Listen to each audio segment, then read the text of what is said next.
सूरह का नंबर भी बोलना, आयत का नंबर भी बोलना। क्यों? आयत पढ़े तो ये लोगों को पता ही नहीं, आयत पढ़े तो समझ नहीं सकते, नंबर बोल के देख सकते। खाली आप आयत पढ़ लीजिए, आयत ढूंढने नहीं आता ना, कुरान पर नजर नहीं होता, नंबर आप नंबर से काउंट करके देख नहीं सकते, नंबर बोलना। इन सरसरी होने की वजह से ये नौबत आ गई,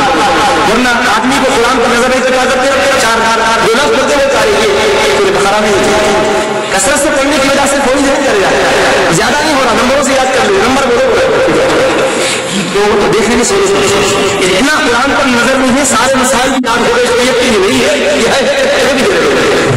क्या समझ रही है।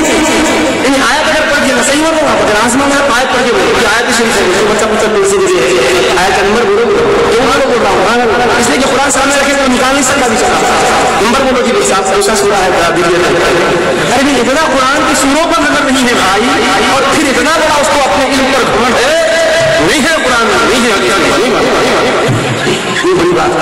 बड़े बड़े उलमा भी मसला आया था, नहीं है तलाश करते साहब,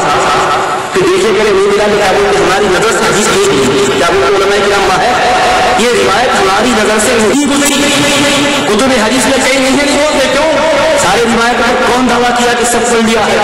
और फिर पढ़ेगी तो कितना याद है, कौन दावा कर सकता है? हाल ये है साल भर अपने मदरसे में बाद आपको इतना डोनेशन देते, ये फीस देके बाद आपको उस्ताद से पढ़ने के बाद एग्जाम में पता चलता पढ़े हैं तो इस एग्जाम का सवाल आया तो कुछ याद भी रहता, कुछ याद भी नहीं रहता, साल भर 250 चीजों का ये हाल है, और कुरान करीम और हदीस के पूरे के पूरे पूरी चीजें याद रहे तो जरा बिठा के पूछना। वुजू के बारे में 10 हदीसें पढ़ो, वुजू का बयान 10 हदीसें पढ़ा, ज़कात के बयान के 5 हदीसें, अब आपको अंदाजा होगा कितना ये हदीस आई है। कोई मसला मुझे भी सुधारा होगा, 5 हदीसें बुखारी की सुधारा होगा, ज्यादा नहीं 5 ही पूछिए, 5 कम से कम 5 हर मसले 5 जरूरी मसला 5 हदीसें सुना दो। मूसा इसका है इस्लाम के स्कॉलर, जरा ये मसले पर कुरान की 5 हदीसें पढ़ा दो, या आदमी इस मसले पर बुखारी की 5 हदीसें पढ़ा दो, कुरान की 2-4 आयत पढ़ा दो,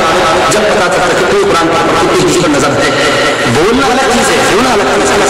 अब हम लोग क्या है, जाने को वो इजी ले लेते हैं, इसकी वजह से घुस के क्या करें, बच्चों को खींच के ले जाते हैं, हम लोग जाने छोड़ दो बोले तो लड़ो नहीं, और समझो और समझाओ क्या हमारी जिम्मेदारी नहीं है, आप हमें अपनी जिम्मेदारी का जो कुछ भी मामला है उसको पूरा करना जरूरी है। और हमारे सहाबे किराम ने इसका मुकम्मल लिहाज उनको की तरफ थी। सही बुखारी शरीफ की हदीस पाक है, हज़रत फारूक आज़म रज़ियल्लाहु ताला अन्हु मर्तबा जबकि आप पर वार हुआ, मस्जिद नबवी शरीफ में फजर के लिए आप आए, वार हुआ और आप जब जख्मी होकर लेट गए तो आपके पास तबीब आया, देखकर कहा कि अब ये ऐसा जख्म है कि आप दुनिया में अब नहीं रहेंगे, आपका विशाल हो जाएगा जरूरी से, अब वसीयत कर दीजिए। आप वसीयत करने लगे, उसी दरमियान एक अंसारी सहाबी आए, जवान थे, और आपसे आकर कहने लगे फिक्र क्यों करते हैं, खुदा ने आपको कितना ऊंचा मुकाम दिया कि आपके दौर में इस्लाम कहाँ ऊंचा, आप तो ऊंचे मरतबे हैं, वो खुशखबरी सुनाने लगे। मुड़ के जब जाने लगे तो हजरत फारूक आज़म ने उनको देखा, देखिए बुखारी शरीफ हदीस है, देखा उनको और कहा यब्न अखी, जबकि आप दुनिया से रुखसत हो रहे हैं मगर तड़प है तो उम्मत की बेहतरी की तड़प है, जिम्मेदारी का एहसास है, हम गुलामे हबीब पाक अलैहिस्सलाम है, हमारी फिक्र ये कि हमारे भाई को सही रास्ता मिल जाए। वो जवान पलटा तो कहा यब्न अखी इरफा इज़ारक फइन्नहु अन ताली सौबिक व अतताली रब्बिक, ऐ मेरे भतीजे जरा अपनी तहबत को ऊंची कर ले, तेरे टखने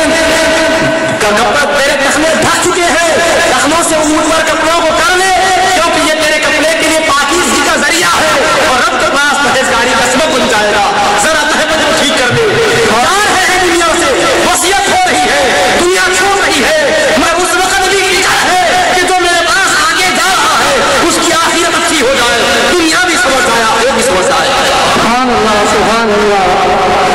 नारे तकबीर, नारे रिसालत। ये हमारे अंदर फिक्र चाहिए, हमें भी ये जज्बा चाहिए, वरना अगर ये जज्बा नहीं है खाए भी पिए भी काम भी रहे भी, बस ऐसा तो दुनिया गुजर जाएगी। लेकिन हमारी जिम्मेदारी अगर हम अदा न कर सके, महशर में तो हमारा یہ وہی حال ہوگا، پوچھا جائے گا کہ غلاموں تمہارے زمانے میں تمہارے پڑوسی میں کچھ ایسی بات کہنے والے تھے، کم از کم سمجھانے کی کوشش تو کرتے، کیا ہوا تھا تم سمجھائے کہ